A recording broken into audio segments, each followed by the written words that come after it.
뒤에 이어봅시다. 지난주에 우리가 뭐 했냐면 일단은 첫 번째가 미토콘드리아 구조 얘기를 했었죠. 그래서 미토콘드리아 같은 경우는 우리가 이제 세포내 공생설을 가지고 설명할 수 있는 소기관이라고 했었어요. 그래서 막이 두 겹인데 막이 외막, 내막이 이렇게 분리된 구조다라고 했고요. 맞아요. 아까 이제 프린트에 있던 것처럼 요렇게 그냥 요런 분리돼서 안에 찌글찌글하게 들어있는 이 구조 자체를 크리스타 구조라고 명칭이 있는 건데 안 중요하기는 해요. 사실 그냥 이름 붙이기인 거고. 사실 뭐랑 비슷하냐면 왜 막 우리 지리 시간에 배우는 이름도 이제 기억이 안 난다. 왜 스칸디나비아 반도에 있는 뭐 무슨 구조 뭐 이런 거 있잖아요. 그딴 거랑 결국 비슷한 얘기라서 별로 막 엄청 중요하진 않아요. 되게 단순한 이름 붙이기. 그것도 별로 중요하지 않은. 그래서 그거보다는 일단 외막, 내막 중에서 외막은 완전히 우리 세포막이랑 완전히 동일한 데에 비해서 내막은 좀 분리된 생명체의 내막과 같더라. 이런 것 때문에 우리가 세포내 공생설이라는 걸 이야기한다라고 했었고, 거기다가 추가로 이 내막 안쪽에는 이 미토콘드리아의 독자적인 리보솜과 핵산이 들어있어서 실제로 이 미토콘드리아는 따로 떼놔도 살 수 있어. 그러니까 영양분을 따로 외부에서 공급해주기만 하면 미토콘드리아는 따로 떼놔도 살 수 있는 그런 애가 됩니다. 그래서 이제 우리가 이제 세포내 공생설 이런 얘기를 했던 거고요. 네, 그럼 지금 미토콘드리아 자체로는 발견이 안 돼요? 예, 미토콘드리아랑 유사한 그런 종은 발견은 안 되는데 우리가 이제 미토콘드리아가 어떤 게 우리 세포내 공생을 했다고 얘기를 하냐면 호기성 세균이라고 해서 이제 세균은 우리가 크게 나누면 두 가지로 나뉘어요. 혐기성과 호기성. 산소를 싫어하는 애들과 산소가 필요한 애들. 그러니까 무산소 호흡만 하는 애들과 평소에 무산소 호흡을 하지만 산소가 주어진다면 산소 호흡을 하고자 하는 애들. 이렇게 나누거든. 그때 이 호기성 세균들이 결국 이 미토콘드리아, 이 호기성 세균의 뭐라고 해야 되냐? 조상님이 미토콘드리아가 된 거라고 생각하는 거지. 그래서 미토콘드리아처럼 딱 완전히 똑같다 할 만한 애는 없어도 그런 호기성 세균 중에서 유사성을 갖는 애들은 좀 발견되는 걸로 알고요. 아무튼 그래서 외막하고 내막에서 내막 안쪽의 공간이 기질, 바탕질 뭐 이런 식으로 부른다고 했었어요. 그리고 아까 설명했던 핵산하고 리보솜이 있다는 여기 기질에다가 적었어야 되는 거네요. 그리고 기질에 대해서 또 중요한 설명이 뭐였냐면 pH가 높게 유지된다 라는 게 있었던 거고요. 그 다음에 이 외막하고 내막 사이, 여기의 명칭이 막 사이 공간이었는데 그래서 얘는 pH가 낮게 유지된다 정도로만 알면 되고 그 외에는 딱히 특징적으로 알만한 건 없어. 이게 이제 지난주에 미토콘드리아에 대해서 했던 얘기. 그 다음 해당 과정. 자, 해당 과정이라고 하는 건 우리 세포호흡 3단계 중에 첫 번째 단계가 되는데 이 해당 과정은 세포질에서 일어난다. 그러니까 미토콘드리아에서 하는 게 아니었고요. 그리고 이 해당 과정이 필요한 이유는 세포가 포도당을 흡수할 수 있는 거랑 별개로 세포보다 더 작은 세포 소기관인 미토콘드리아한테는 포도당이 너무 커. 그래서 포도당을 한 번 더 분해하는 과정이 필요하다. 뭐 이런 식으로 얘기를 했었는데 그래서 그게 해당 과정이고요. 포도당을 최종적으로 C3H4O3 즉 이제 피루부산이라고 했었죠. 그래서 피루부산으로 분해하는 과정이 중간에 이제 쭉쭉쭉쭉 있었습니다. 뭐 과당 이인산이 되었다가 요게 되었다가 저게 되었다가 이렇게 쭉쭉 진행되면서 있는 건데 그래서 해당 과정의 경우에는 뭐 과정은 이제 한번 그래도 여러분들이 쭉 외워두시는 게 나은데요. 일단 전체적으로 어떤 스토리가 들어있었냐면 해당 과정이 가장 원시적인 형태의 호흡이라고 했었습니다. 그래서 진핵생물, 원핵생물 할 거 없이 그러니까 지구상에 존재하는 모든 생물은 해당 과정은 다 할 수 있어요 였어요. 그래서 또 어떤 얘기가 됐었냐면 무산소호흡하고 산소호흡이 같이 공유하고 있는 과정이 해당 과정이다. 이런 얘기도 했었습니다. 그래서 그 해당 과정에 대한 정보 그렇게 정리한 다음에 지난주에 이렇게 정리를 안 해봤는데 여기 좀 추가를 해보자면 우리가 이 과정 중에 나오는 만들어지는 물질을 최종적으로 정리를 해보면요, NADH 플러스 H 플러스. 그러니까 이게 뭐였어? NAD 플러스라는 게 비타민이었어요. 비타민으로 조효소라고 하는 거였는데, 이게 탈수소에서의 조효소로 목적이 뭐였어? 전자를 저장하는 게 원래 목적이었습니다. 그러니까 탈수소 효소라고 하는 게 이 당류 물질에서 수소를 떼어, 그래서 자기 조효소인 NAD한테 가서 붙여놓는 거야. 그리고 그 붙이는 과정에서 전자를 이제 저장하게 되는 거고, 근데 얘가 NAD 플러스랑 H 플러스를 결합시키는 과정이기 때문에 전자가 2개 저장된다. 근데 전자가 2개가 저장된다는 얘기는 결국 뭐예요? 전자를 2개 제공해야 된다는 얘기지. 하나는 요게 만들어지면서 그냥 제공한다고 쳐도 하나 더 제공하는 애가 필요한 거잖아. 그래서 우리가 뒤에 H 플러스를 하나 이렇게 같이 딸려서 적게 만드는 거고, 이렇게 적는 이유가 되는 거고요. 그래서 해당 과정의 결과물은 최종적으로 요거 2개랑요, 그 다음에 우리가 EATP가 만들어진다, 이렇게 보는 거지. 왜? ATP 2개 들어가고 4개 나왔었으니까요. 그리고 피루부산 2개, 이렇게 만들어지는 걸로 정리할 수 있는 게 해당 과정입니다. 그러니까 디테일한 과정은 여러분들이 따로 다시 보면 되니까 그걸 지금 다 정리하지는 않고요. 이렇게 나오는 물질하고 특징적인 것만 정리해두고 넘어가도록 할게요. 그래서 이제 그 다음 TCA 회로. 이제 해당 과정의 다음 단계인 TCA 회로로 들어와 보면요, 일단 잠시만요.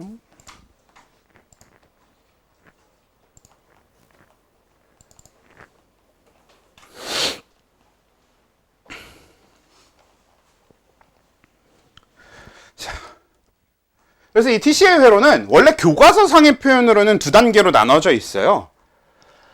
그래서 이 명칭이 피루브산의 산화와 TCA 회로? 뭐 이렇게 불렀었던 것 같아. 근데 피루브산의 산화 TCA 회로라는 거는 그냥 이름만 길어지니까 그냥 다 TCA 회로로 볼게요. 실제로 그냥 그 피루브산의 산화 과정도 같이 TCA 회로, 크랩 사이클 안에 그냥 같이 집어넣어서 얘기하는 경우가 많거든. 대부분 다 그냥 그렇게 얘기하니까 우리는 그냥 간단하게 TCA 회로라고 명칭을 지어놔 보겠습니다. 자, 그러면 이 TCA 회로를 피루브산 한 개를 기준으로 일단 먼저 그려봅시다. 그래서 피루브산을 이렇게 갖다 놨어. 그래서 이제 이 피루브산을 재료로 해서 뭔가를 할 거야가 TCA 회로가 됩니다. 근데 저 피루브산을 재료로 할 때 이제는 해당 과정의 목적이 뭐였어? 미토콘드리아 안으로 포도당이 이제 들어올 수 있게끔 저 포도당을 쪼개주는 게 목적이었던 거니까 이젠 피루브산이 됐으면 들어올 수 있습니다. 즉, 이 TCA 회로가 일어나는 곳은 어디? 얘는 이제 미토콘드리아 내부가 돼요. 그래서 미토콘드리아의 내부인 바탕질이 됩니다. 그래서 이제 얘는 바탕질에서 일어나는 일이 되는데요.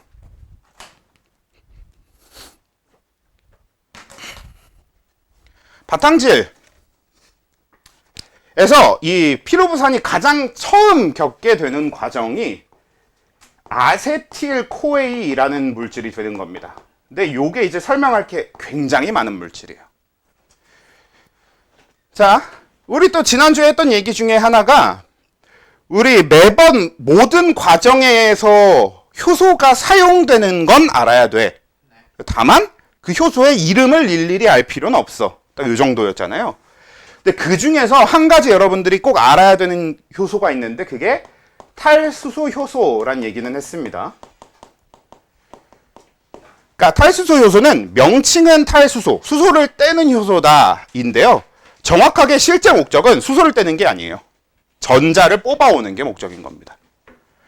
그러니까 저기 NADH 플러스 H 플러스 같은 걸 만들기 위해서 전자를 뽑아오는 게 이 탈수소의 주 역할이고요.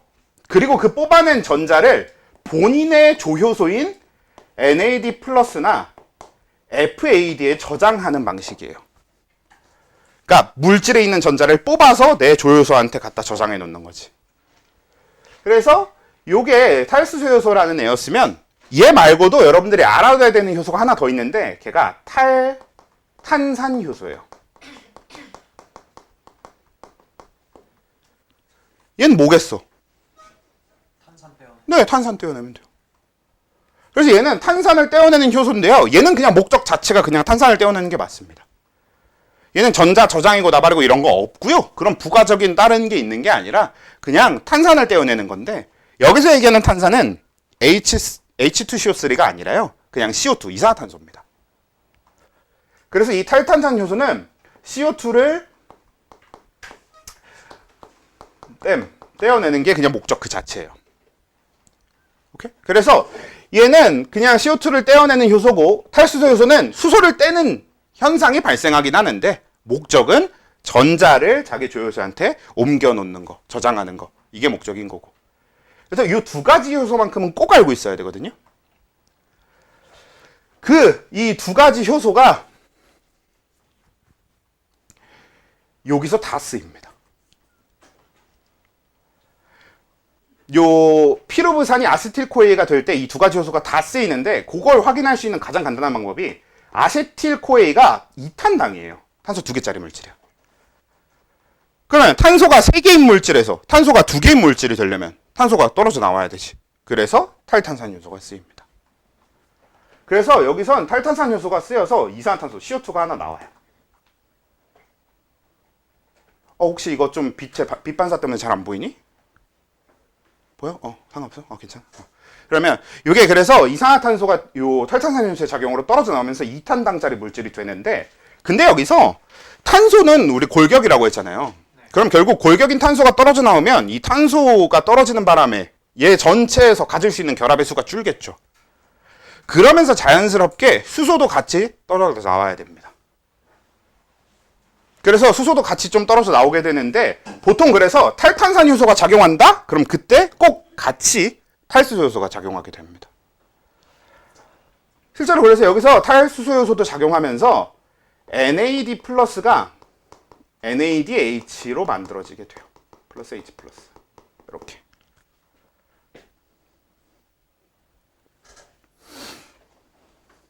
그래서 요 NADH가 만들어진다. 그리고 CO2가 떨어져 나온다. 즉, 요 첫 번째 과정은 요 탈탄산 요소와 탈수소 요소가 모두 쓰이는 과정이 됩니다. 그리고 그 결과가 아세틸코에이라는 물질인데, 아세틸코에이는 여러분들이 이름은 알 필요가 없어요. 지난번에 한번 얘기했지만 여러분들이 회로를 외우긴 해야 돼. 외우는 게 무조건 좋거든요. 근데 회로를 외울 때 이 복잡하게 생긴 물질의 이름을 외울 필요는 없습니다. 그냥 탄소 몇 개짜리인지만 외우면 돼요. 그러니까 피루브산만 식을 알고 있으면 되고요. 피루브산에서 탄소 2개짜리가 되면서 이런 변화가 일어나, 이렇게 정리하면 되는 겁니다. 그 다음에 이제 본격적으로 TCA 회로, 즉 TCA 회로의 다른 명칭이 크랩스 사이클이거든요.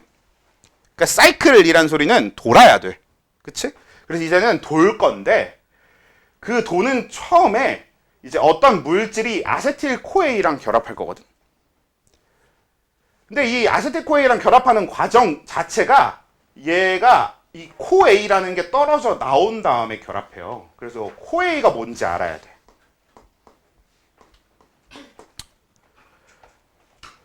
그러니까 이 물질의 이름 중에서 아세틸코에이는 아세틸이라고 부르는 부분에 코에이가 붙어 있는 거야. 여러분, 아세틸의 뜻이 무슨 뜻이냐면 이게 탄소 2개다라는 의미예요. 여러분들 이미 알고 있어요. 아세트산. 그래. 그래서 원래 탄소 2개라는 뜻이에요. 아세틸. 의미하는 바가 그렇습니다. 그래서 요 아세틸이 탄소 2개짜리 골격이면 이 COA, 요 코에이는 따로 별개의 물질이어야 되는데, 그럼 코에이가 뭐냐면요. 코에이는 얘 조효소예요. 한글명이 뭐냐면요. 코에이의 한글명이 조효소 A입니다. 조효소 A, 영어로 코엔자임 A거든요. 아니, 왜 이걸 대문자로 썼어? 조효소 A를 영어로 바꾸면 그대로 코엔자임 A가 돼요. 그래서 코A가 되는 거예요. 엔자임이 효소란 뜻이고, 그럼 돕는다는 뜻이 될 거니까 효소를 돕는 A, 이렇게 되는 거지. 코엔자임 A. 그래서 얘가 조효소인 코A가 되는데, 여기 약간 어떤 개념이냐면 이 아세틸 코에이가 만들어지면서 여기 탈탄산유소가 작용할 때 얘가 코에이를 붙여놓는 이유가 결합 하나를 나중에 다른 걸로 바꿔 달기 위해서 잠깐 채워놓는 정도의 역할을 하는 게 코에이입니다. 왜냐하면 물질이 그냥 자유로운 전자 상태로 결합이 완성되지 않은 상태로 그냥 있는 게 불가능하기 때문에 그 자리를 코에이로 채워놓는 거예요. 그냥 농구할 때 한 명 빈다고. 그쵸. 아무나 넣어놓는 거랑 비슷한 그런 느낌인 거지. 그래서 코에이라는 걸로 이 아세틸에 남는 결합 부위를 일단 채워놔. 왜? 어차피 바로 뒤에 다른 물질이랑 결합하는데 그 결합 부위를 쓸 거거든요. 그러니까 그냥 임시로 코에이가 들어가 있는 겁니다. 그래서 코에이는 엄청난 기능을 하는 건 아니고 말씀하신 대로 농구 땜빵 같은 개념이에요. 잠깐 땜빵 들어가 있어. 이렇게 된 거죠. 그래서 바로 다음 단계에서 코에이가 떨어져 나오면서 이제 그 결합 부위를 통해서 뭘 하냐면 여기 옥살아세트산이라는 물질을요. 이 아세틸 코에이랑 이 코에이를 떼어낸 이 아세틸의 부분하고 합쳐서 시트르산을 만듭니다. 요즘은 교과서에 옥살아세트산이라는 표현 자체를 안 쓸 거예요, 아마. 근데 일단 저렇게 적어 놓을게요. 몰라도 되는 건 사실 시트르산이라는 표현도 몰라도 돼요. 아까 얘기했잖아. 중요한 건 뭐예요? 네, 시트르산은 탄소가 6개고요. 얘는 탄소가 4개입니다. 그래서 너네 교과서에 뭐라고 적혀 있냐면 이 이름 안 적혀 있고 4탄소 화합물 이렇게 적혀 있어요. 탄소 4개짜리 화합물이라고만 적혀 있습니다. 그러니까 핵심은 탄소 몇 개인지가 핵심이야. 그냥 이름은 그냥 적는 김에 적는 거예요. 나 이런 것도 안다 이런 자랑하는 겁니다.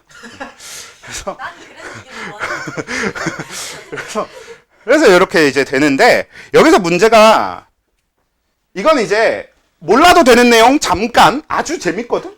그냥 저만 재밌는 걸 수 있는데요. 그래도 내가 재밌으니까 한번 들어. 재미없어도 그냥 들으세요. 자, 이 시트르산 들어본 적 있지 않아? 맞아요. 요거트에 들어있어요. 요거트 말고도 사실 우리 주변에 엄청 많이 들어있습니다.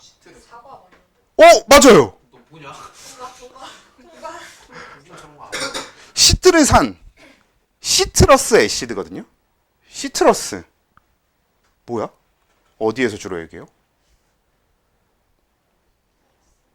음료 중에서 시트러스 향 이런 것도 있어요. 모르겠어요. 보통 신맛 나는 과일류, 주로 우리가 시트러스라고 하면 귤, 오렌지류의 과일류를 얘기하거든요. 그래서 이 시트르산은 이제 한글 표현으로는 구연산이라고 불러. 같은 물질이에요. 이 두 개가 같은 건데 이게 뭐냐면 신맛 나는 겁니다. 여러분 왜 짱셔요 안에 하얀 가루 들어있잖아. 네. 그거예요. 그게 구연산 가루예요. 그게 이 시트르산 이거예요. 그거 만들어지는 겁니다. 여기 옥살아세탄이랑 아세틸 코에이 떼서 이렇게 합치면 이 시트르산 그 구연산이 만들어져요. 봐봐, 너희도 재밌잖아. 자, 그래서 여기서는 이제 시트르산. 옥살 아세트산인데 아세트인데 C가 4개예요. 그게 이제 아세트산 쪽하고 이제 앞에 옥살 쪽에서 탄소 두 개 이렇게 합쳤다고 생각하시면 될 것 같아요. 뭐 실제로 그렇진 않은데 얼추 그런 느낌입니다. 네.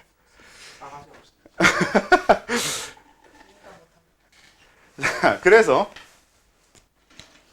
근데 이 과정에는 이제 추가로 들어오고 나가는 건 없습니다. 이 과정 자체가 그냥 얘랑 얘 합체해서 요거 만드는 거, 이게 끝이에요. 자, 그 다음인데 시트르산이 이제 뭐가 되냐면 알파 케토 글루타르산이 돼요. 이름이 개 같죠? 근데 아까 얘기했어요. 이름 몰라도 돼. 우린 뭐로? C5로 기억하시면 됩니다. 얘는 탄소 5개짜리예요. 자, 그럼 여러분들 한번 생각해봐. 탄소 6개에서 탄소 5개가 됐어요. CO2. 그럼 CO2 나와야겠죠. 아하. 그럼 무슨 효소 쓰였을 거고? 탈탄산 효소 쓰였을 거고. 그럼 여기서 무슨 효소도 같이 쓰여야 되고? 아까 탈산. 탈수소 효소, 그쵸? 탈수 효소 같이 쓰여야 되는 거. 그래서 여기서도 NAD 플러스가 NADH 플러스 H 플러스로 만들어지게 됩니다. 근데 왜 NAD만 써요? 아까 FAD도 있다면서요? FAD는 요 전체 과정 중에 한 군데만 쓰여요. 아 그래요? 왜 FAD가 쓰이는지도 이따 얘기를 해보도록 합시다. FAD가 뭐예요?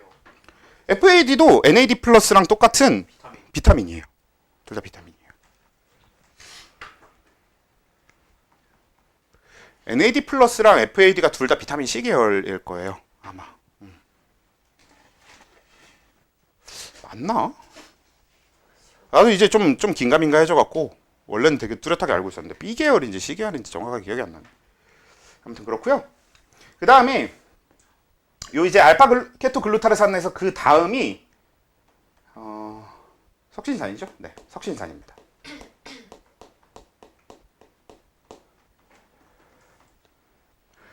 혹시 너네가 대학을 생명과학과 조금이라도 관련이 있는 데를 가. 그래서 세포 생리학이라는 과목을 배우게 되면 거기에서 이게 그대로 똑같이 나올 거거든? 근데 요렇게 가다가 여기 이제 석신산 대신에 쑥시닐 코에이라고 적혀 있을 거예요. 이름 못생겼다. 쑥시닐 코에이라고 적혀 있을 거예요. 그러니까 실제로는 우리는 이제 석신산으로 배우지만 석신산보다는 코에이가 붙어 있는 상태의 불안정한 물질이 만들어집니다. 근데 뭐 우린 그냥 석신산으로 배우니까 이렇게 하면 돼요. 저것도 코에이 땜빵이에요. 네, 맞아요. 그리고 코에이가 붙어 있으려면 여기에 무슨 효소가 작용했을 거고 탈탄산 효소가 작용했을 거고 그래서 이게 사탄소입니다.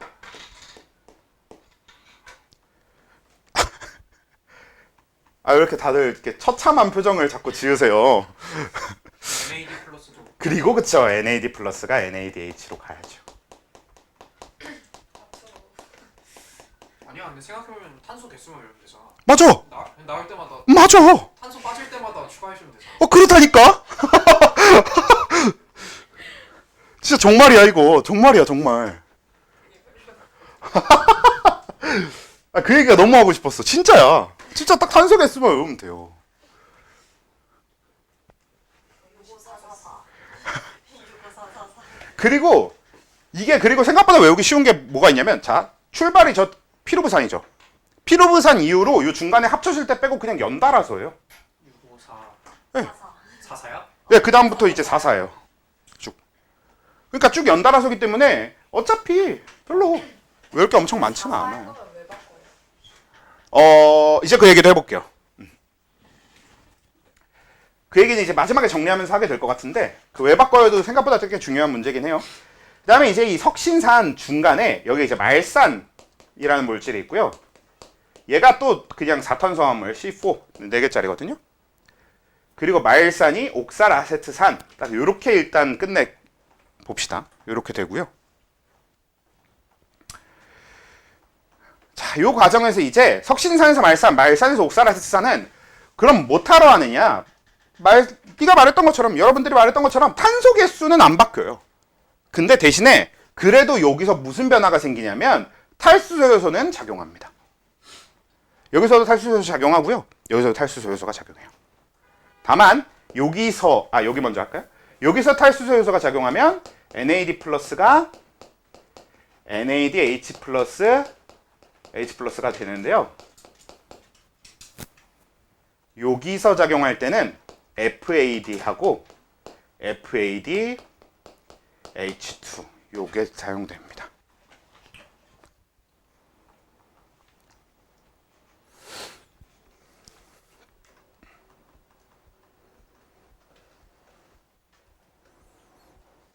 쭉 반복해요?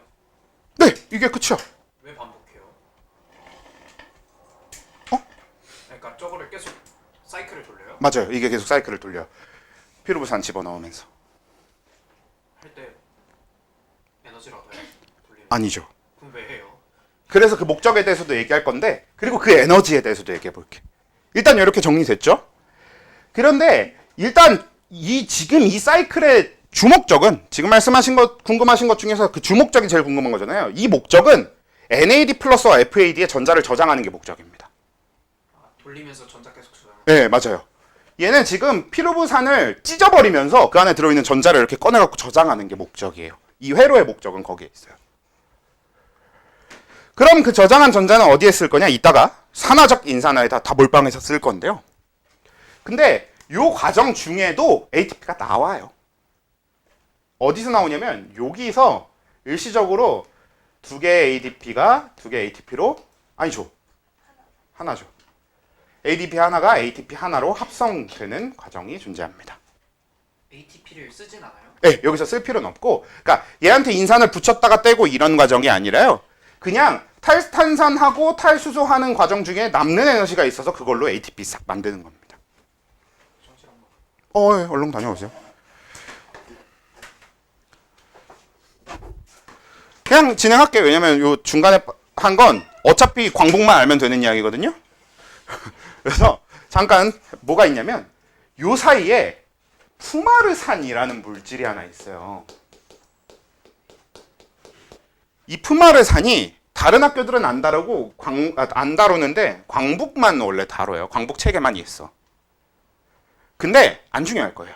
왜 안 중요하냐면 결국은 푸마르산이 말산하고 석신산 사이에 껴있다는 건데 그렇다고 해서 과정이 크게 달라지진 않거든요.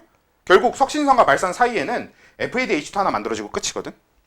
그게 전부라서 이 푸마르산의 존재는 그냥 요 사이에 거치는 물질이 하나 더 있어 정도의 이야기지 별로 전체 내용 흐름에 영향을 주진 않아요. 그 정도로 정리하고 지나갈게요. 내가 열 때 6개였는데. 그래서 이렇게만 정리해둬도 충분한데요. 자, 이제 FAD하고 NAD의 차이는 아예 산화적 인산화에 가서 얘기하는 게 나을 것 같은데 일단 자, 근데 여기서 정리할 점이 몇 가지가 있어요.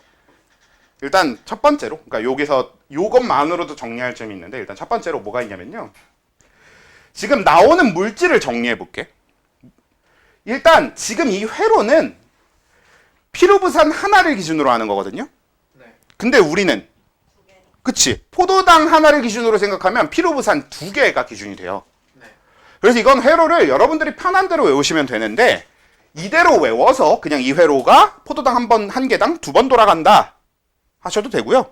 아니면 아예 처음부터 이 피루부산에서 모두 다 2배씩을 해줘서 기억해도 됩니다.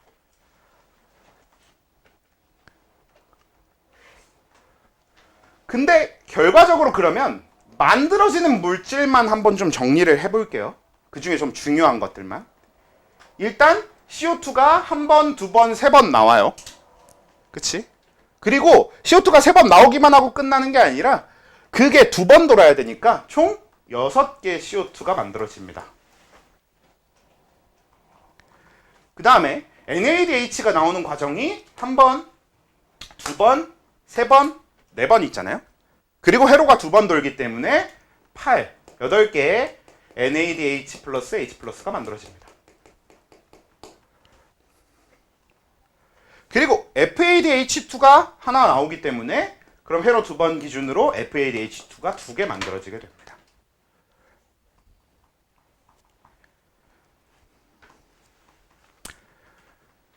그리고 ATP도 2개 만들어지죠. 요거보다 요거 기질 수준의 인산화입니다.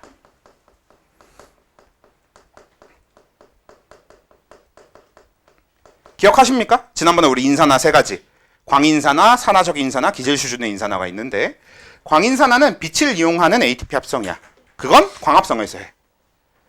그리고 산화적 인산화는 전자 에너지를 이용한 이제 ATP 합성인데 그건 이제 요 다음 단계입니다. 지금 여기다 저장한 전자를 다 거기다 갖다 쓰려고 하는 거예요. 그리고 마지막 하나가 이제 기질 수준의 인산화인데 방금 얘기한 산화적 인산화랑 광인산화가 아닌데 ATP가 튀어나오면 그걸 우린 다 그냥 뭉뚱그려서 기질 수준의 인산화라고 부릅니다. 그래서 이게 이제 기질 수준의 인산화를 통해서 만들어진 ATP까지 됐는데 자, 요 물질들이 나온다는 것 자체도 되게 중요하거든. 왜냐면 일단 우리 세포호흡식 전체 적어봅시다. C6H12O6 더하기 6O2가 6CO2 더하기 6H2O였단 말이에요. H2 어디 갔어요? 네, 그 중에 일단은 6CO2 일단 만들어졌죠. 네. 그치? 산소도 안 써. 근데 지금 이 과정에서 이거 한번 세볼게. 자, 요거 다 더해봐. 그럼 탄소가 총 몇 개 쓰이냐면요. 6개예요. 산소가 총 12개예요. 수소가 총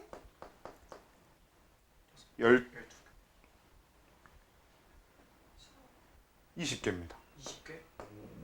네. 저기 H랑 H 플러스랑 16개다가 아래 숫자는 할 수 있어. 거기다 여기서 나왔던 요 H까지 합치면 총 네, 여기에 아니 저기 두 개 합치면 총 4개니까 24개가 쓰여요. 이상하지 않아요? 2배가 생겼네. 네, 분명히 우리가 집어넣은 포도당 가지고 수소랑 산소 개수를 세보면 탄소 개수는 맞아, 포도당이랑. 근데 산소는 6개만 나와야 되고 수소는 12개만 나와야 되거든. 근데 사실 이 구조가 그럼 그냥 나왔나 보죠, 얘네들이 떼어냈나 보죠, 이러면 이게 사이클입니까? 소모돼서 사라져버릴 거 아니야. H2O 6개 하면 딱 맞는데. 네, 그게 H2O 6개 하면 딱 맞아요. 지금 정확하게 이 개수가 산소 6개가 모자라고 수소가 12개가 모자란 상황이란 말이에요. 산소가 6개요. 포도당에 산소 6개만 있잖아. 아직 O2 안 써. O2 아직 안 썼어. O2를 안 썼어. O2는 지금 이 과정에 들어간 적이 없잖아요. 산소 따로 쓰면 되잖아요. 그럼 너 H2도 마시게? 그건 좀 그렇잖아. 우리가 이해 못했는데. 그러니까 산소를 따로 공급하면 수소도 따로 공급해야 된다는 얘기인데, 그쵸? 수소만 따로 공급하는 게 너무 어려운 일이기 때문에 막 우리가 살겠다고 수소 기체를 흡입하는 건 좀 이상하잖아요. 그래서 이제 요거는 그렇고 요걸 이제 물로 흡입하는 게 제일 좋을 거예요. 그래서 물이 사용돼요. 그래서 실제로 생투부터 사용하는 호흡식은 이렇게 됩니다. 그럼 선생님 틀렸잖아요. 우리가 여태까지 보던 게 틀린 거 아니에요? 대신에 12H2O가 나오게 될 거예요. 이 식을 되게 복잡하게 풀어낸 거예요. 맞아. 시계 모든 과정을 다 풀어. 이 식에 대한 과정을 설명하는 거예요. 지금 요 단원 자체가. 미친놈인데. 나오겠다. 사는 게 아니었어. 포도당 분자량 180밖에 몰랐는데.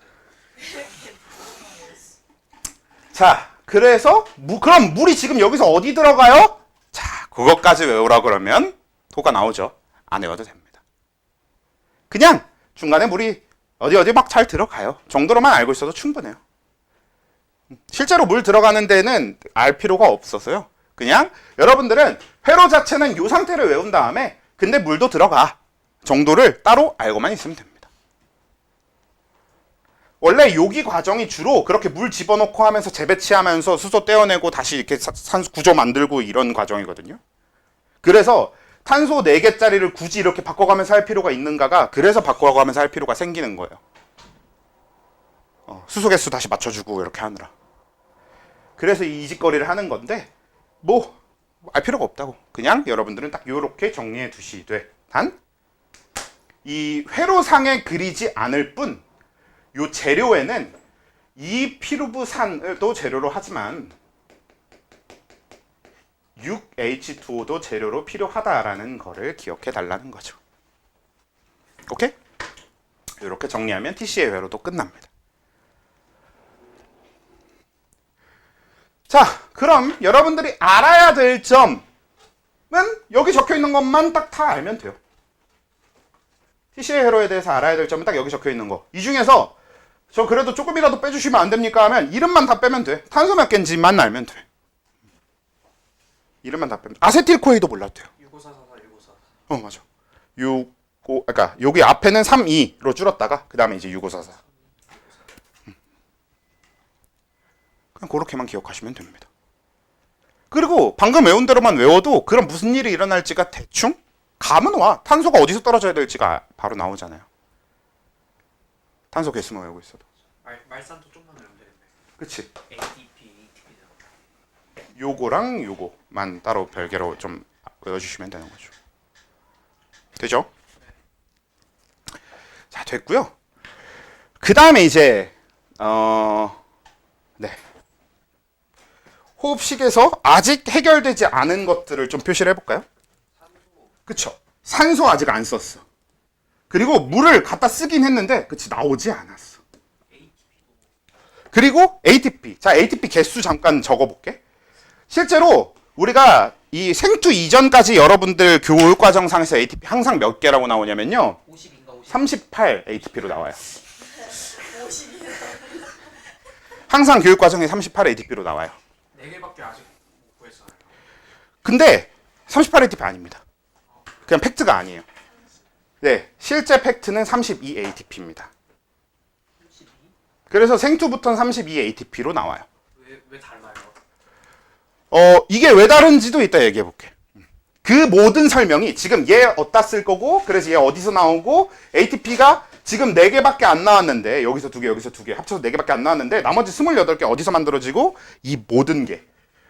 요거 왜 만든 거고, 이런 모든 게 다 마지막 과정인 산화적 인산화와 관련된 겁니다.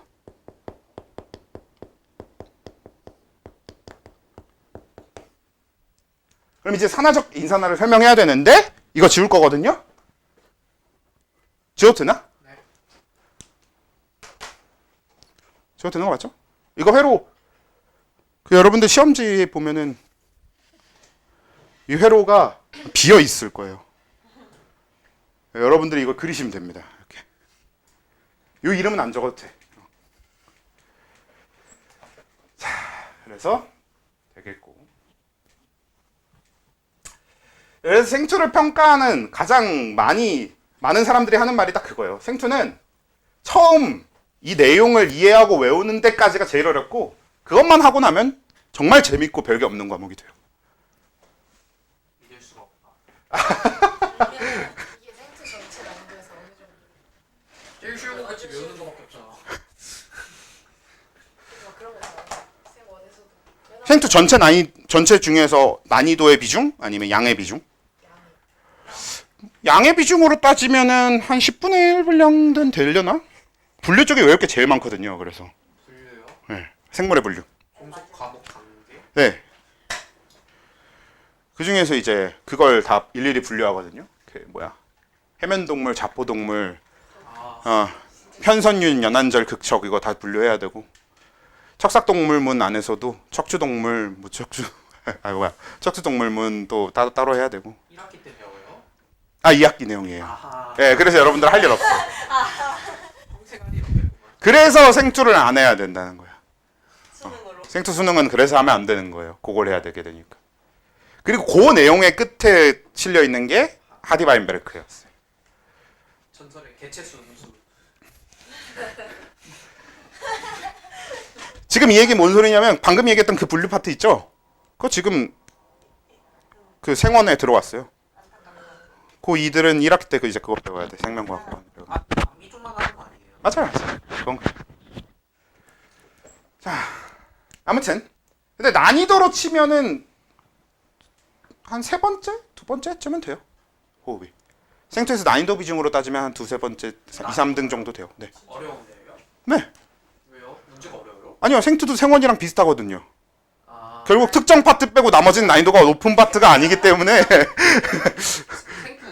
세 문제라는데 어차피 세 문제 싸움이라는. 맞아. 생투도 생원이랑 구조가 똑같아서요. 호흡과학성은 외운 사람과 안 외운 사람만 나뉘는 거지 외우고도 모르는 사람이란 건 존재할 수가 없습니다. 세 문제 중에 제일 쉬운 게 하디바인베르크예요. 근데 경우에 따라 달라. 아, 그래요? 그러니까 난이도로 따지면 하디바인베르크가 더 어려워요. 풀기 위해서 필요한 아이디어가 더 어렵거든.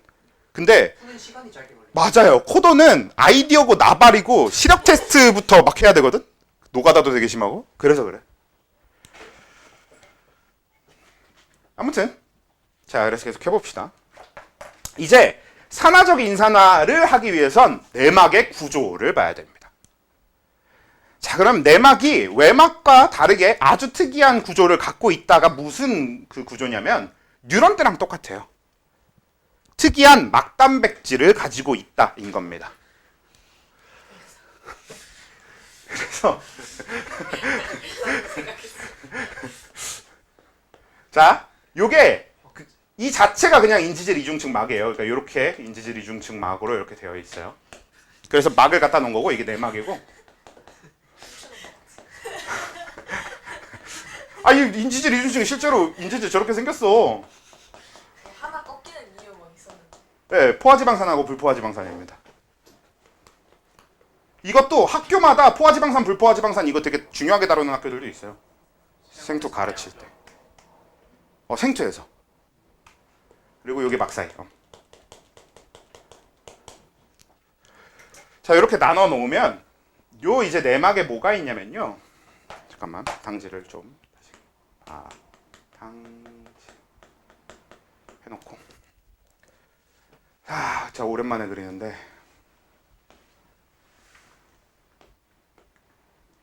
개수가 정확하게 맞아떨어지지는 않는데 얼추 이런 느낌입니다.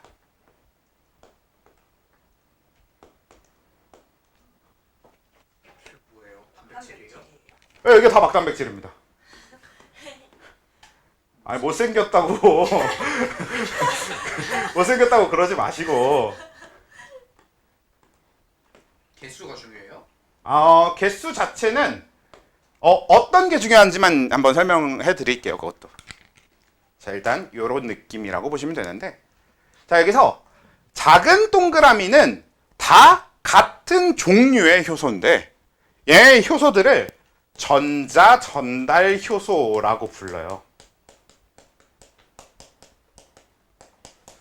그래서 이 전체 개를 전자 전달계라고 부릅니다. 그러니까 이 개가 전자 전달 개고 그 안에서 사용되는 효소들이 전자 전달 효소. 요거 요 조그만 동그라미들 있잖아요. 하나, 둘, 셋, 넷, 다섯, 여섯, 일곱, 여덟 개. 얘네가 다 전자 전달 효소예요. 실제로는 9개인 것 같은데 하나가 빠먹은 것 같긴 한데 뭐 대충 몇 개는 중요하지 않아요. 그래서 효소가 이렇게 되어 있을 때 이 전자전달 효소, 전자전달계가 지금 이 과정 전체의 가장 메인이 되는 이유가 전자를 전달하는 그 과정 자체가 중요해서 그래요. 근데 어떤 전자를 전달할 것이냐의 문제거든. 그 전자를 제공해 주는 게 NADH 플러스 H 플러스. 얘가 여기서 이제 다시 분리되면서 NAD 플러스와 H 플러스 두 개로 분리되면서 전자를 뱉어냅니다. 그래서 여기서 전자 두 개가 이렇게 뱉어서 얘가 얻게 돼요.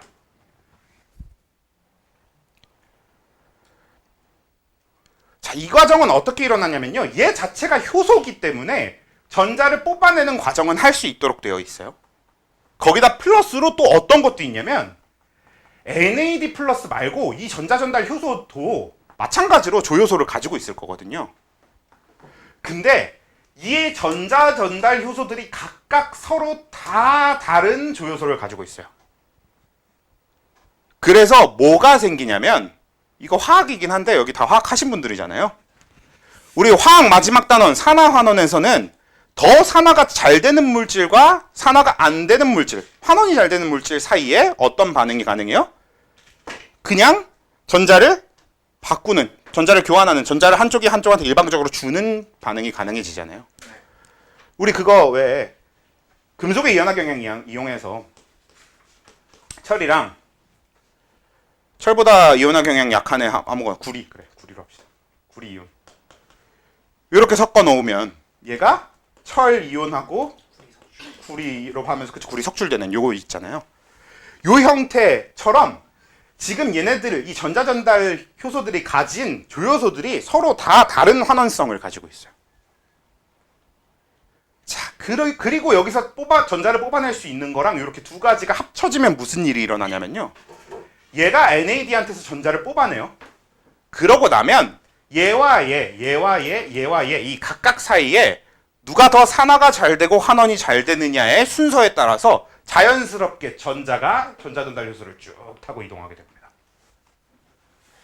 그래서 이름이 전자전달계예요. 효소와 효소 사이에 전자가 쭉 전달되는 형태로 그냥 계를 이루고 있어요.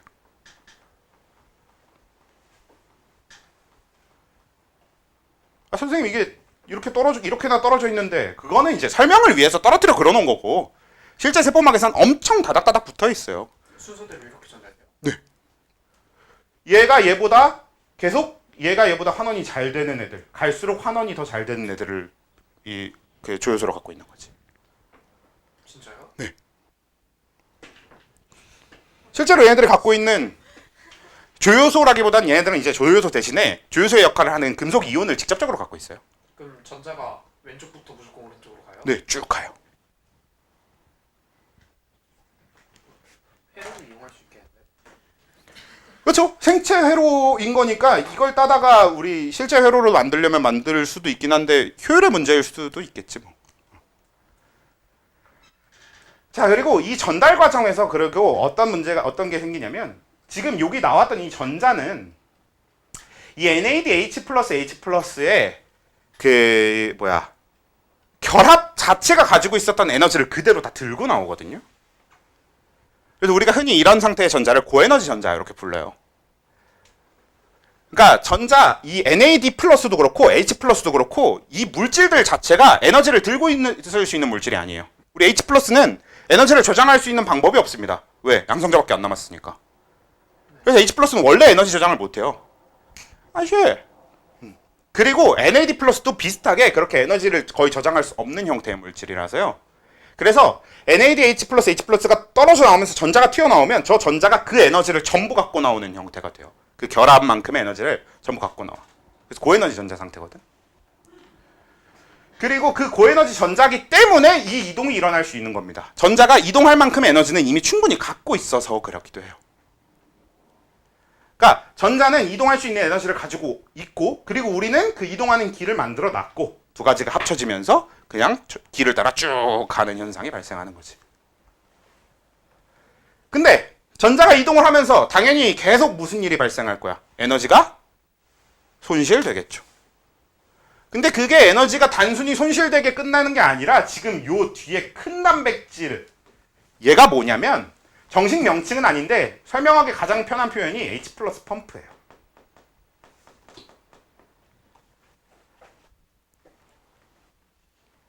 자, 우리 나트륨 칼륨 펌프 뭐예요?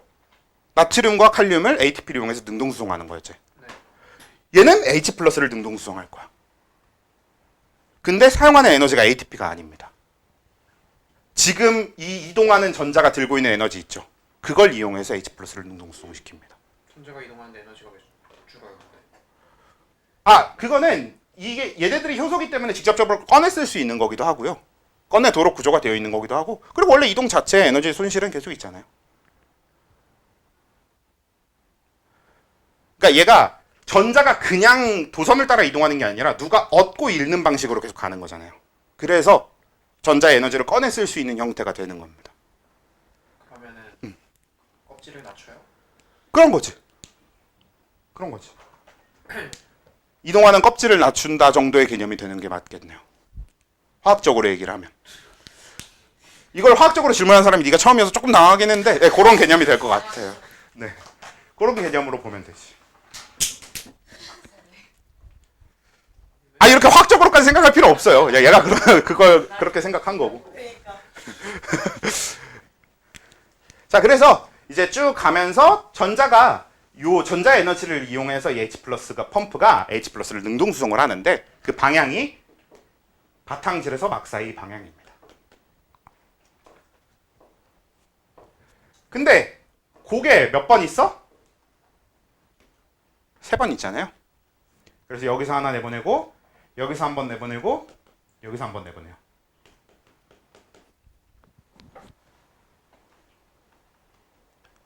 세 번인 것도 알아야 돼요? 네. 전자 하나가 이동하는데 세 번이 나온다. 네. 전자가 한 번 이동하는데 그 에너지를 이용해서 H 플러스를 3번 이동시킬 수 있어요. 밖으로. 전자 두 개 이동할 거 아니에요? 와, 그쵸. 한 번이 맞다. 개수는 2개가 맞아요. 개수는 2개가 맞고 횟수가 한 번이지. 이동하는 전자의 수는 2개예요. 2개가 동시에 이동하는 거예요. 지호야, 힘내봐. 좀만 힘내봐. 자, 일단 됐죠? 일단 여기까지 됐어요. 자, 그리고 이제 내보낸 H 플러스를 어디다 쓰고 이런 얘기보다 일단 요 전자에 대한 이야기, 이 전자의 서사를 마무리해 볼게요. 자, 그럼 이제 이 전자는 어떤 상태가 되냐면요, 처참하게 다 뺏긴 상태의 전자가 됩니다. 그렇죠? 이젠 더 이상 자유로운 전자일 수 없어요. 고에너지 전자가 아니기 때문에. 그래서 얘는 어딘가와 꼭 결합된 상태의 전자로 최종 도착지가 돼야 될 건데 그걸 얘네들이 해줄 수는 없어. 왜냐면 얘네들이 이제 앞으로도 계속 전자를 받아갖고 이 전자 전달계를 유지해야 될 거 아니에요. 그래서 최종적으로 이 전자를 버릴 곳이 필요하거든. 그 역할을 산소가 해주는 거예요. 사실 우리가 산소가 세포업에서 아주 중요한 물질이고 되게 중요한 물질처럼 얘기하지만 실제 역할은 쓰레기통입니다. 네. 다 쓰고 남은 전자 내다 버리는 용이에요. 근데 산소가 없으면 전체 과정이 아주 치명적으로 멈추게 되는데 그 얘기는 이따 또 해볼게요. 왜 하필 산소지? 산소 정도면은 굉장히 반응성이 커서 이 전자를 버리기에 아주 알맞고요. 그리고 그래서 이 산소랑 전자를 버리려면 산소랑 뭔가 결합시켜야 되잖아. 그러면 얘가 2분의 1개의 산소와 H 플러스 2개를 갖다 결합시켜요. 이때 사용하는 H 플러스가 여기서 떨어지는 H 플러스를 그대로 갖다 붙이는 겁니다. 그래서 H2O가 만들어지는데 결과물도 우리 몸에 해롭지 않으니까. 그러니까 두 가지 조건을 다 만족하는 거죠. 결과물이 우리 몸에 해롭지 않으면서 재료로 사용할 때 반응성도 높고 구하기도 쉽고. 전자 반응성이 높고. 그치. 그래서 산소가 아주 완벽한 물질인 거지. 그러니까 사실 우리가 산소가 완벽한 물질을 선택했다기보다는 그냥 여러 가지 돌연변이 중에 얘 말고 나머지는 다 뒤졌을 테니까. 그쵸. 산소를 이용하지 않은 애들은 죽었을 테니까 이게 남은 거겠죠. 그래서 이런 과정이 최종적으로 이 에너지 다 쓰고 버리는 전자가 가는 길이 됩니다. 됐어? 이해됐죠? 자, 그러면 요게 NADH가 아까 지워버렸구나. 자, NAD 8개 있었어요. 네, 맞아요. 거기서 8개 해당 합쳐서 총 10개의 NADH가 있었거든요. 해당 없었어요. 자, 그러면 얘가 산소 몇 개를 쓰게 될 거냐면 5개의 O2를 쓰겠죠. NADH 하나당 O2 2분의 1개씩 쓰도록 되어 있으니까. 네. 그리고 그때 만들어지는 H2O가 몇 개입니까? 10개죠. 자, 이렇게 됩니다. 자, 이제 그 다음은 FADH2의 서사입니다.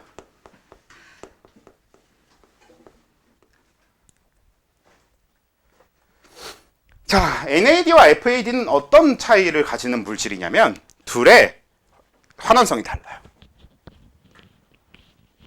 그리고 FAD와 NAD 플러스가 저장할 수 있는 에너지의 양도 애초에 다릅니다. 그러니까 물질의 구조나 물질의 전자 배치가 다를 테니까. 그래서 다른데, 그래서 FADH2가 저장한 에너지에다가 FAD의 환원성을 가지고 딱 FAD는 어디서 출발하는 물질이 되냐면 FAD의 출발 위치는 여기예요. 얘는 그래서 있는 겁니다. 그러니까 얘도 똑같이 전자를 뱉을 거야. NADH랑 하는 일은 똑같아. 단지 얘는 엿다 뱉을 수가 없어요. 그래서 얘는 엿다 뱉어요. 그리고 같은 과정을 반복합니다. 그럼 FADH2도 마찬가지로 산소를 쓸 건데 FADH2도 하나당 2분의 1개의 산소를 쓸 테니까 얘가 O2 하나 딱 갖다 쓰면 되겠죠. 그리고 물도 정확하게 2개 만들면 이제 요게 다 해결이 되는 거죠. 얘는 H 플러스 2번. 그리고 맞아요. H 플러스 능동성을 2번만 합니다.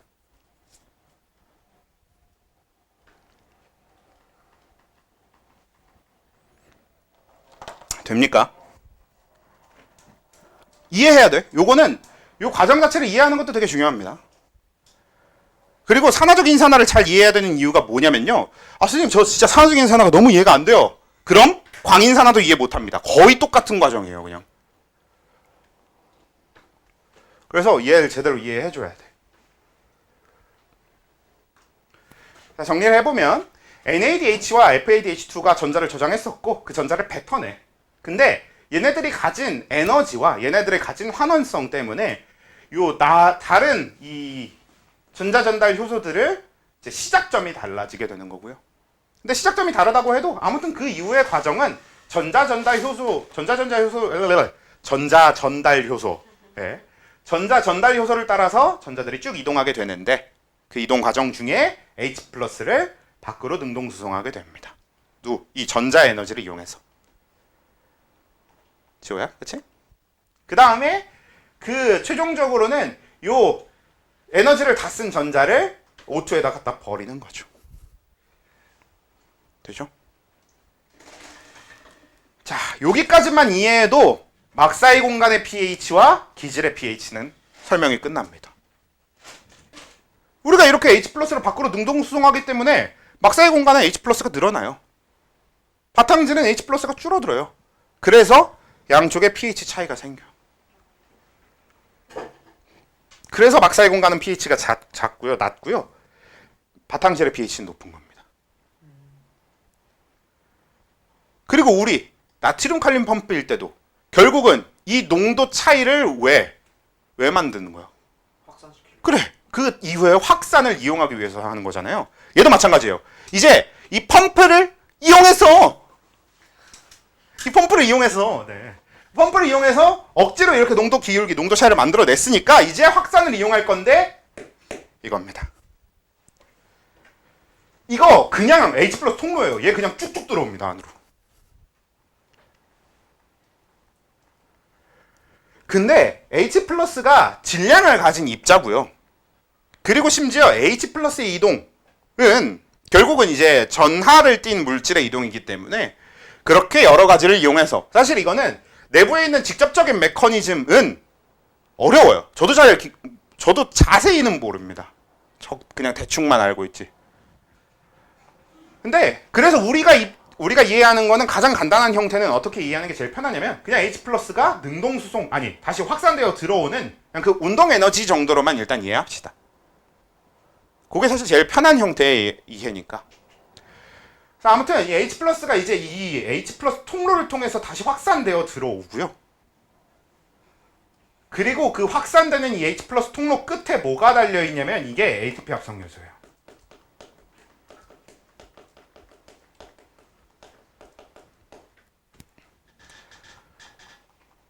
그래서 이게 그냥 진짜 이게 결론이야. H+ 들어올 때 ATP 합성합니다. 끝. 실제로 H+ 하나 들어올 때마다 정확하게 한 개의 ATP가 만들어져요. 왜요? 그만큼의 에너지가 공급이 된다라고 봐야 되는 게 맞겠죠.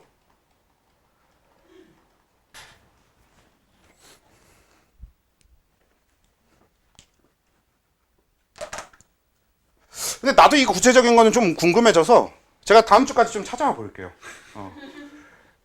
H+가 들어오는 게 ATP 합성이 되는 그 에너지를 정확하게 어떤 방식으로 공급하는지는 예전에는 그냥 대충 운동 에너지랑 어쩌고 이런 거 좀 몇 가지 섞어갖고 그냥 그렇겠거니 했는데 생각해보면 생각보다 되게 힘든 일이에요. H+ 확산만 가지고 ATP 정도의 에너지를 만든다는 게 쉬운 일이 아니거든. 그래서 저건 좀 찾아보도록 하겠습니다. 운동 에너지를 결합 에너지에 쓰려면 그쵸. 그 전환 과정 자체도 문제고. 쟤네가 뭐 전기를 생산하진 않을 거 아니에요. 그니까 전환 과정 자체가 문제야. 가장 합리적인 건 전기를 이용하는 거일 텐데 그 전기를 이용하는 방식 자체가 너무 어려운 거지. 그래서 요거는 어떤 방법인지 좀 다시 제가 그거 한번 찾아볼게요. 일단 근데 H+ 들어올 때마다 ATP 합성을 하게 돼요. 질문을 따라가게 되는데 온도를 높이는 거 정도는 가능할 것 같은데. 뭐가 궁금한 건지 모르겠어. 아니 H+가 들어오는데 지 혼자 반응한대. 그러니까 에너지가 ATP가 그만큼 나올 수 있는지가 궁금해. 그치. 그니까 그 H+의 이동으로 에너지가 공급이 된다고 한들 그 에너지의 형태가 ATP에 저장될 화학 에너지 형태로 전환되는 게 가능하겠냐는 거지.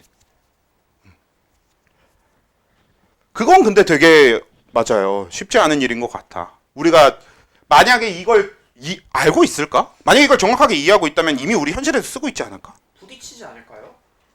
그냥 아예 물리적으로 부딪히면 가능하지 않을까요? 오. 운동량 전달. 근데 H+가 양성자인데 어차피 H3O+가 들어오는 형태일 거니까 그러네.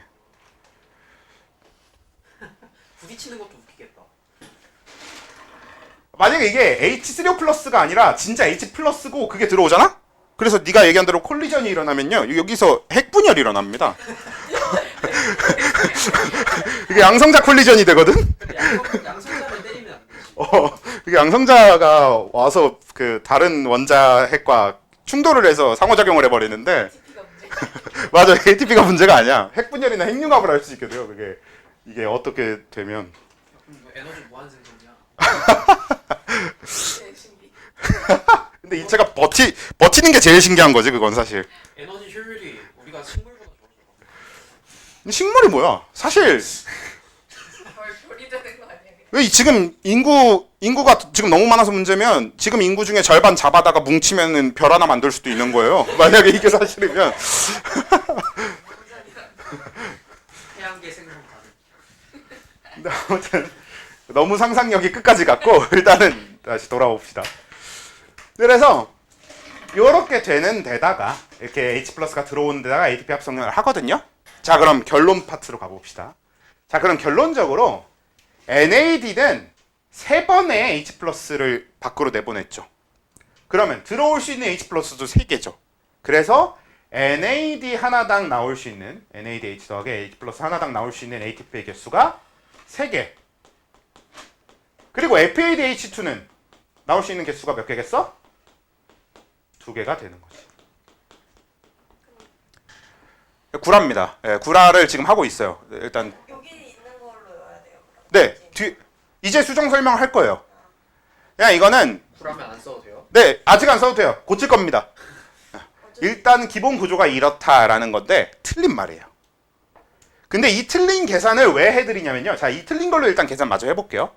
자, 이걸로 틀린 걸로 계산해보면 NADH한테서 만들어지는 ATP가 총 몇 개가 돼요? 30개가 되거든? 그리고 FADH2한테서 만들어지는 ATP가 총 몇 개가 돼요? 4개가 되거든? 그럼 이거 34개에다가 아까 만들어진 4개 합치면 38 ATP, 그치? 원래 그래서 이렇게 생각했던 거야. 아 원래 이론이 저거예요. 예, 원래 이론이 이거였어요. 근데 왜 32로 바뀌었냐? 뭘 알게 됐느냐? 누가 쓰나? 이게 보니까 요 마지막 막단백질에서 요 마지막 단백질에서 H 플러스 능동수송이 이 전자에 남은 에너지 가지고 안 돼. TP 끌었어요. 그래서 ATP를 쓰진 않고요. 어떻게 되냐면 2번의 에너지를 모아야 한 번 능동수송 시킬 수 있어요. 까다롭. 아 한 번 H 플러스를 가져오는 데 쓰고 한 번에 H 플러스를 다시 밖으로 내보내는 데 씁니다. 그래서 얘가 2번 지나갈 때마다 한 번씩 쓰여.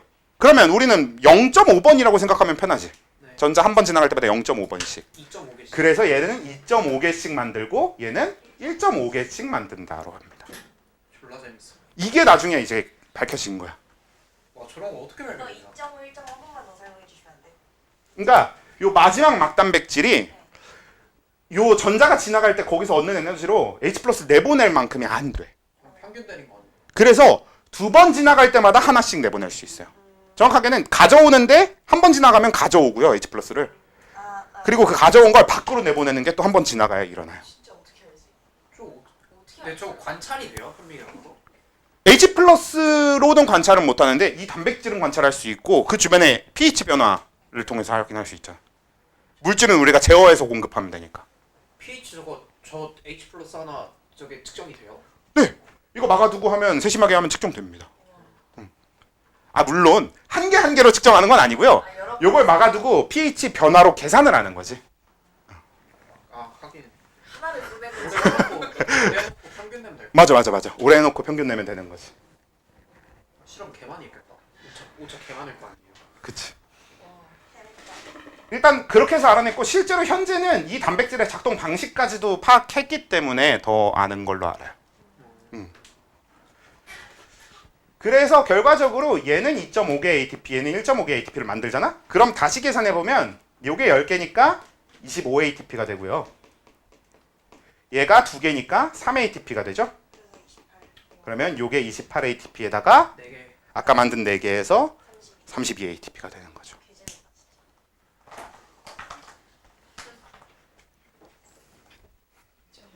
존나 쓸데없어. 진짜 개재밌다. 어제 화학이랑 느낌이 달라. 그러니까 화학 아니냐? 어떤 느낌이 좀 강하냐면 생투가 원래 이론적으로 엄청 깊게 끝장을 내려고 하는 게 원래 생명과학이라고 하는 분야라서 그래. 그걸 실용으로 연결하는 게 딱히 쓸데가 없는 지식까지도 되게 관심이 많은 게 원래 생명과학이에요.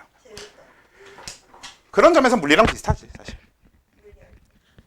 물리도 이론적, 그래서 물리는 전 지구에서 응용과 이론이 가장 첨예하게 대립하는 판이 물리판이에요. 화학은 응용화학을 한다와 이론화학을 한다 가지고 둘이 싸우지 않거든? 어차피 결이 비슷해.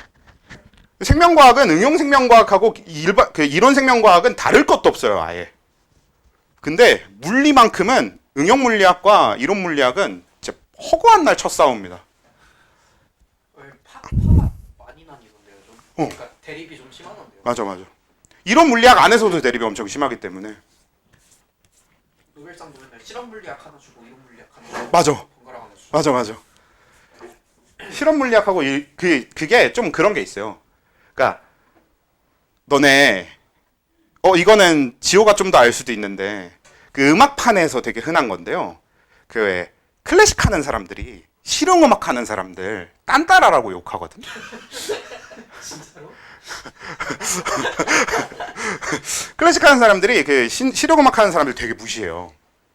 근데 그게 요즘은 좀 덜하긴 한 게 실용 음악 하는 사람들이 확실하게 돈을 존나게 잘 벌기 때문에 요즘은 좀 무시하는 게 덜하긴 한데 옛날엔 되게 심하게 무시했어. 그것처럼 그러니까 뭐냐면 그 클래식을 하는 사람들은 전통 그 음악을 그냥 전통 예술이라고 할게요. 전통 예술을 하는 사람들은 실용 음악을 하는 사람들이 약간 저 새끼들 돈 벌라고 그런 느낌이네요. 맞아요.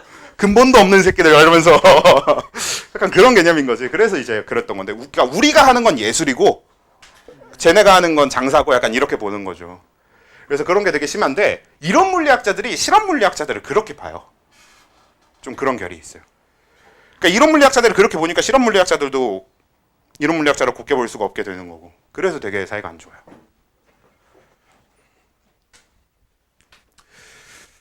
아무튼 다시 돌아와서 그래서 이제 요게 산화적 인산화. 이제 요 과정 자체가 산화적 인산화입니다. 요거 이해하면 돼.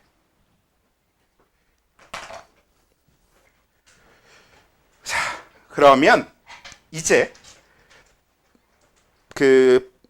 이 세포호흡식 전체를 다 뜯어가지고 해당 과정은 어디에서 어떻게 출발해서 어떤 과정을 통해서 뭘 만들어냈는지 봤고요.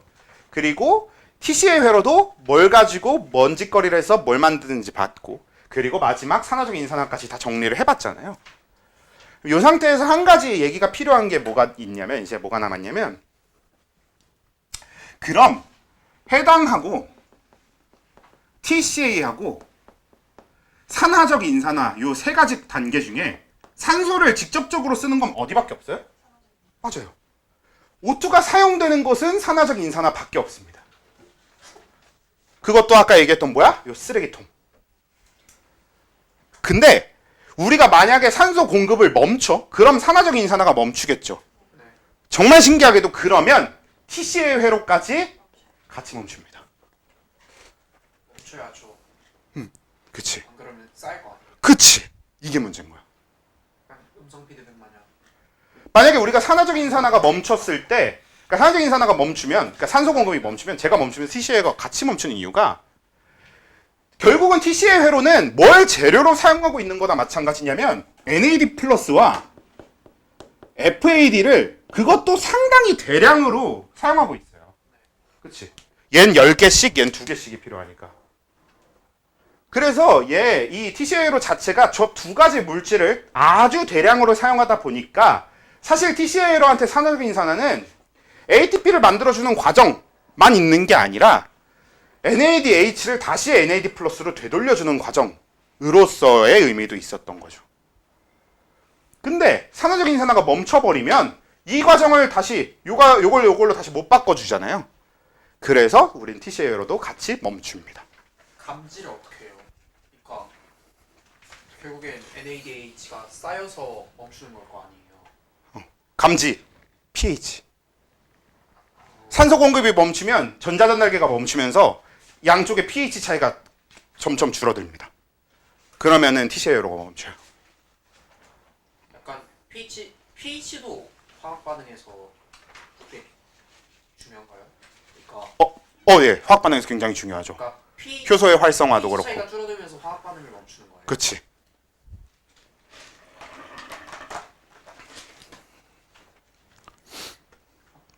근데 여기가 질문이 너무 힘들면 이 질문 듣지 마세요. 여기 질문은 그러니까 얘 질문은 교과 질문이라기보다는 얘가 그 과학적으로 이제 생각해서 맞아. 진짜 그게 궁금해서 질문하는 거기 때문에 너무 이렇게 쟤는 대체 무슨 질문을 하고 있는 거지 할 필요 없습니다.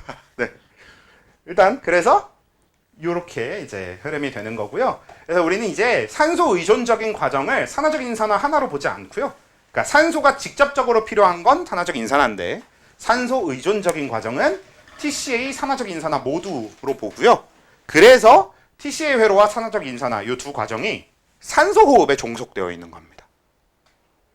그리고 그래서 저 두 과정이 미토콘드리아 내부에서 일어나는 거고요. 이러면 진짜 산소 호흡 설명이 끝났어요. 근데 광합성은 다음 주에 할 거거든?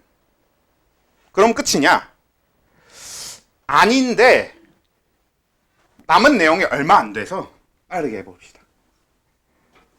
자, 그럼 산소호흡 설명은 여기까지 일단 하고 이거 지워도 되는 거지? 혹시 그치?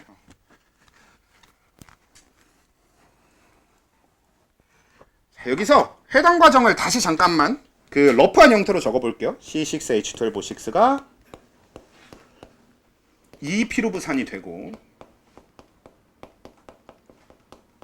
여기서 그냥 두 개 ADP가 두 개 ATP가 되는 걸로 나타내겠습니다.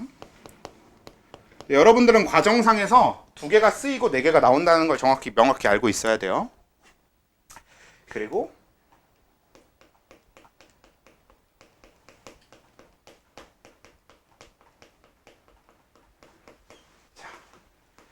그러면 여기서 궁금증이 생기는 게 있지.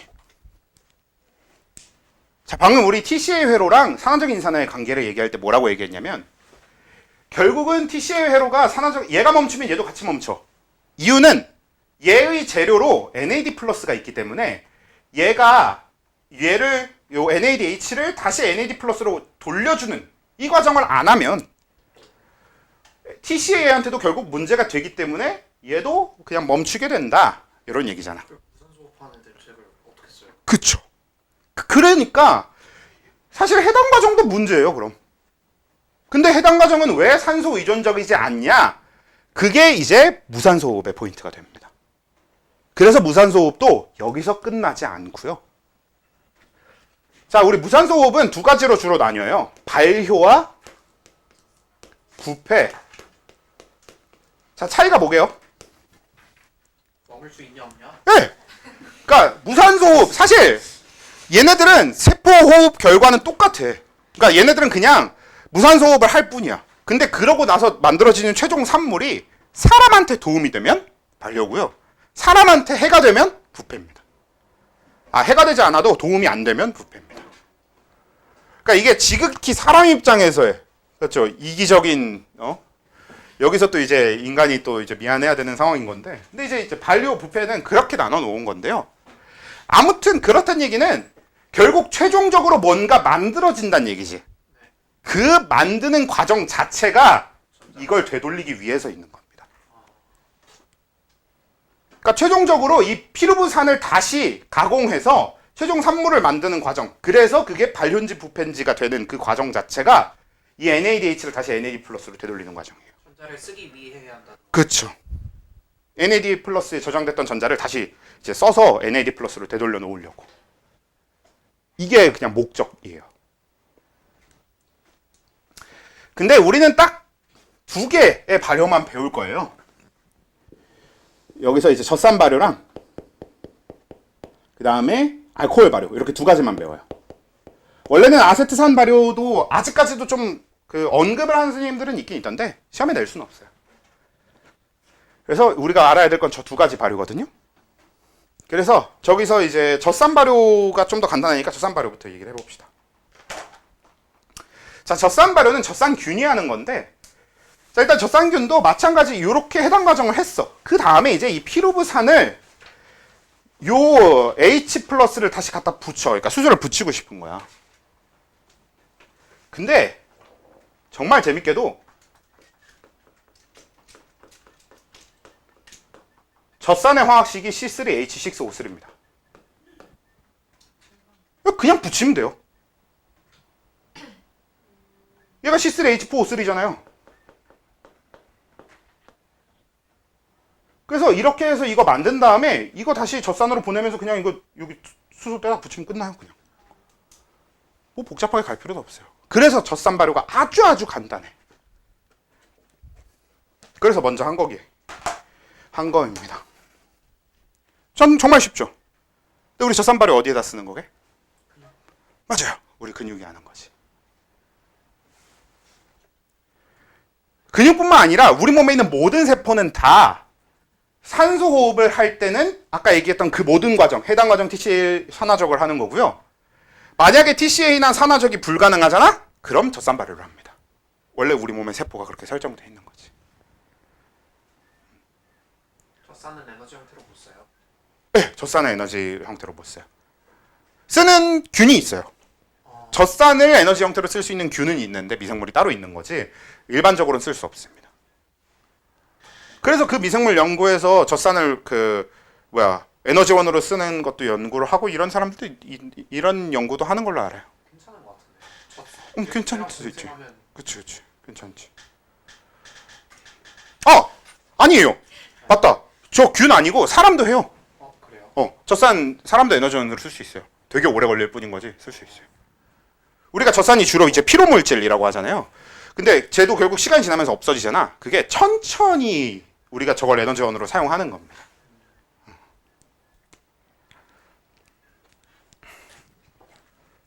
자, 일단 이렇게 되죠. 그 다음에 이제 알코올 발효인데, 자, 알코올 발효는 원래는 내가 이 밑에다가 그냥 따로 화살표만 더해갖고 설명을 하는데요. 너무 불친절하니까 그러면 그냥 여기다 따로 해볼게요. 자, 알코올 발효는 여기 피루브산, 여기 포도당, 여기 EATP, 이 피루브산, 그리고 여기에 이 NADH 플러스 H 플러스, 여기 ENAD 플러스, 그리고 얘가 이제 이렇게 가야 되는데 이렇게 끊어져 있네요. 얘는 물질을 하나 들러서 갑니다.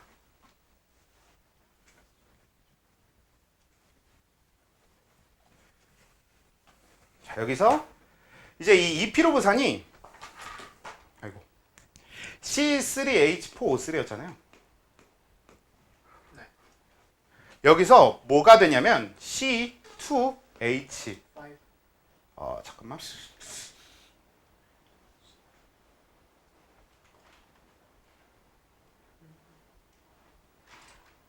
미안해요. H는 그대로니까 4 그대로 4 적어야 되는구나. H4O가 먼저 됩니다. O2? 그러면 여기서 뭐가 떨어져 나온 거야? O2 개요. 또 H. C도 떨어져 나왔죠. C CO2. 떨어졌네. CO2가 떨어져 나오는 과정이 일단 우선 있게 돼요. 뭐 두 개가 떨어지겠죠. 여기 두 개 만들어져야 되니까. 탈탄산. 맞아요. 그래서 여기서 탈탄산 요소가 또 쓰입니다. 얘기할라 했어요. 네, 여기 탈탄산 요소가 쓰여요. 그래서 이제 얘는 탈탄산 요소를 이용해서 이 C2H4O라는 물질이 만들어지는데요. 아주 생소하지? 처음 보지 않아요? 처음 보지? 2H3OH? 이거 얘기니까 세트. CH3CHO라는 물질입니다. 이거 뭐게? 아세트 알데하이드입니다. 우리 알데하이드는 폼알데하이드 HCHO는 봤었잖아. 네. 그게 요 H 폼 대신에 CH3 아세트가 온 거예요.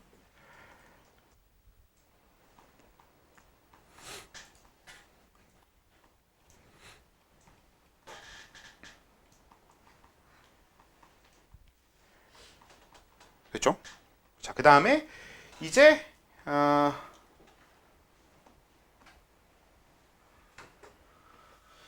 네, 뭐 끝이죠. C2H5OH. 여기다 수소 2개 붙이면 끝나죠?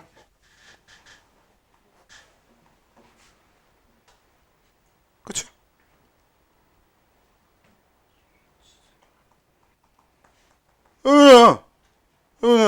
끝났잖아. 그치? 그래서 C2H5OH가 뭐예요? 에탄올, 알코올. 그래서 이게 알코올 발효입니다.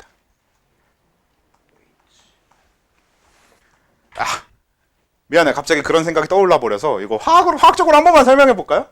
근데 이중결합을 끊어야 돼요. 맞아요. 되게 간단해요. 이중결합만 끊으면 끝나요. 아니 진짜 그 얘기 하려는 거였어. 그려봤어. 되게 간단해. 그려봤다. CH3 너 진짜 CHO가 딱 요 구조였거든. 그래. 그래서 뭐만 하면 되냐면 요 결합 끊고 그럼 여기 H 하나가 와서 붙을 수 있죠. 그리고 얘 결합 끊은 것 때문에 얘도 하나 남으니까 H 딱 이렇게 H 두 자리 붙으면 끝나잖아.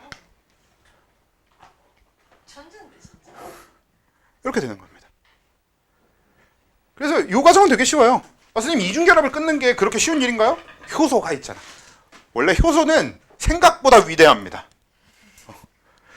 자연 상태에선 절대 안 일어날 일을 효소가 일어나게 만들 수 있는 게 정말 많아서 굉장히 위대한 물질이에요, 효소는.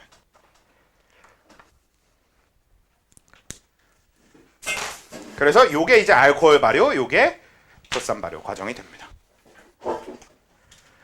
이해됩니까? 네. 여기 조금 재밌는 거 하나. 지금 요 과정 있지? 아이고. 요 과정을 정확하게 뒤집으면 C2H5OH가 CH3CHO 이렇게 뒤집어가는 과정이 있어요. 요것도 우리 몸에서 일어난다. 술 마실 때 가수. 오! 우리가 술을 먹으면 간에서 술을 해독하는 방법이에요, 이게. 이게 술이잖아. 그래서 이걸 해독하는데 문제가 하나 있어요. 자, 요게 아 맞네. 그 에탄올이거든. 식용 알코올이죠.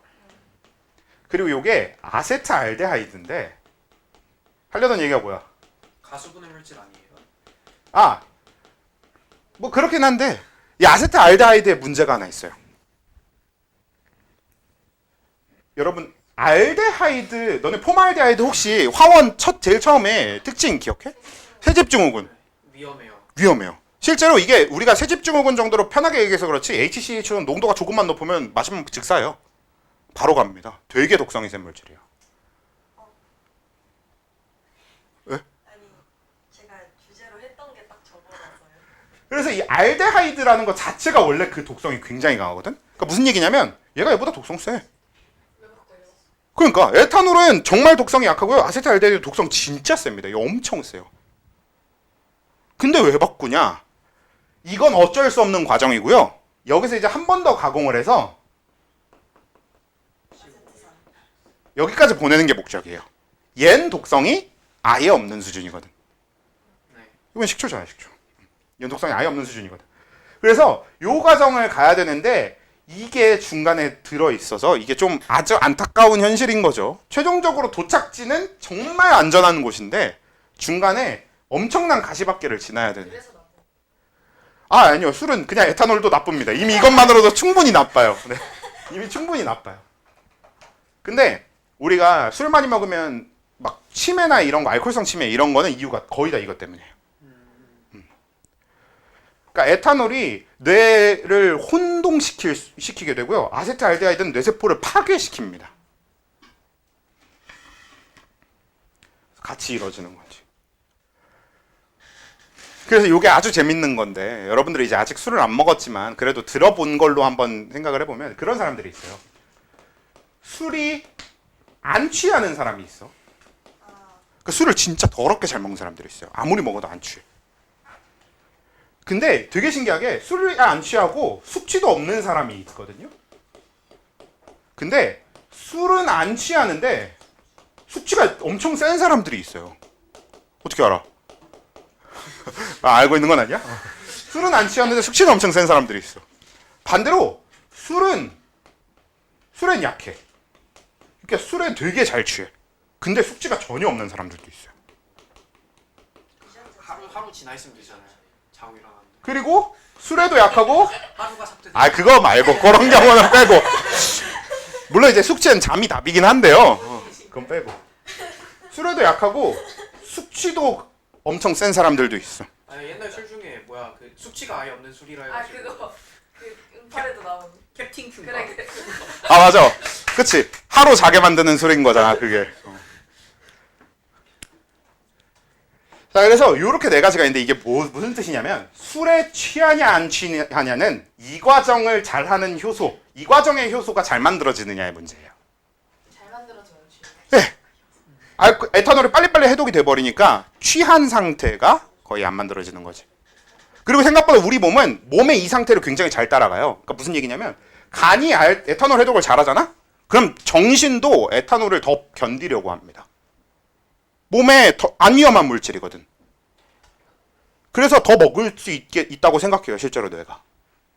근데 내가 술에 약해. 그러니까 이 효소가 굉장히 약한 사람이잖아? 그럼 뇌가 그걸 알아서 술을 안 먹으려고 해요, 뇌 자체가. 그래서 조금만 먹어도 취하고 이렇게 효과가 더 빨리 나타나게 하고 이런 게 있어요. 물론 이제 그냥 뇌 자체, 이거와 아예 별개로 뇌에 작용하는 게 더 민감한 사람과 아닌 사람도 있는 거긴 한데, 기본적으로 그래. 그래서 요거는 여기고요. 이건 여기 문제입니다. 왜냐면 이게 숙취 물질이거든. 우리 술 먹을 땐 머리 안 아파요. 술 먹고 다음날 머리 진짜 머리가 깨질 것 같이 아프거든? 그걸 숙취라고 해요, 보통. 속이 막 엄청 아프고. 그거 요거 때문에 그래. 숙취가 덜하면 그 몸에 나쁜 것도 덜해요. 네. 숙취가 덜하면 마음껏 마셔도 돼요. 그러니까 에탄올 자체가 나쁘잖아요. 그러니까 시작부터 나쁜데 뭘? 어떤 느낌이냐면 요 과정이 잘 되는 사람은 이거에 의한 피해는 없어요. 이거에 의한 피해만 받으면 되고요. 요 과정이 잘 되는 사람은 이거에 의한 피해는 없어요. 이거에 의한 피해만 잘 받으면 되고요. 1번은 그냥 술 잘 많이 마셔야 되는 거 아니에요? 그래서 이 과정도 잘 되고 이 과정도 잘 되는 사람들은 그래서 생각보다 몸에 술이 미치는 영향이 그렇게 크지 않아요. 그래서 막 술 30년 마셨는데. 그래도 간 건강하고 이런 사람이 있는 거야. 그런 게 서양인한테도 세대요. 그런 것도 있다고 들었어요. 맞아. 그게 유전자 변이 때문이에요. 이게 효소 자체가 이게 효소를 잘 만들고 아니고의 문제가 아니라요. 어떤 게 있냐면 같은 효소인데 활성도가 달라요. 낮추는 정도가요.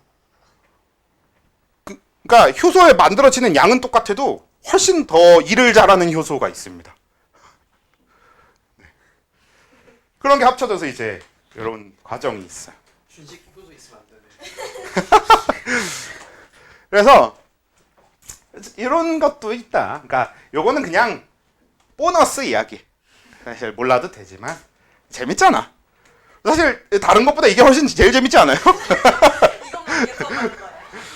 그래서 이거 이제 재밌으니까 좀 어차피 이런 거 나오는 김에 사이드로 끼워서 해주는 거고.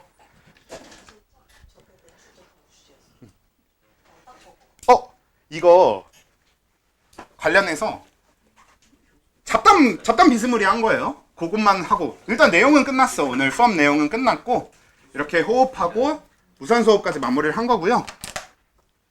자, 저거 여기서 재밌는 게 하나 있는데 물질 이름 기억이 안 난다. 아스파탐 뭔지 아는 사람? 저건데. 아는데. 저거 그 단맛 내는. 맞아요. 지금 모든 제로 음료의 그냥 키포인트입니다. 니는 제로뷰 이렇게 잘하냐? 스크랄로스도 있어. 맞아, 수크랄로스도 있어요. 수크랄로스랑 아스파탐은 많이 달라요. 맨날 보니까. 이건 끄자. 이거 이제 더 꺼도 되네, 끊어.